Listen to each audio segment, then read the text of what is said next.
बरं झालं तू आलास. सांग ना, कशा दिसते मी? साडी बरोबर आहे ना?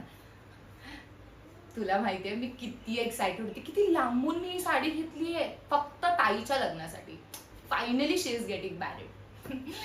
कसं असतं ना यार, आपण जी व्यक्ती आपल्याकडे नेहमी जवळपास असते ना, आपल्याला असं कधी वाटतच नाही की तिची आपल्याला एवढी गरज लागेल. आणि तोच किती व्यक्ती आपल्यापासून लांब जाणार हे आपल्याला जाणवतं ना, तेव्हा तीच व्यक्ती आपल्याला हवी हवीशी वाटते. खरं आहे की नाही? तुला माहितीये, लहानपणी ना मी आणि ताई खूप खेळायचो, खूप भांडायचो, अगदी एकमेकांच्या झिंज्या उपटायचो. पण आई फक्त ताईलाच ओरडायची. तिला नेहमी म्हणायची की तू मोठी आहेस ना, तू समजून घे, ती लहान आहे ग. आणि ताई नेहमी माझ्या वाटणीचा ओरडा स्वतःच खाऊन घ्यायची. मी खूप त्रास दिलाय यार ताईला, पण आता नाही हं. मला तिच्या लग्नात खूप मजा करायची.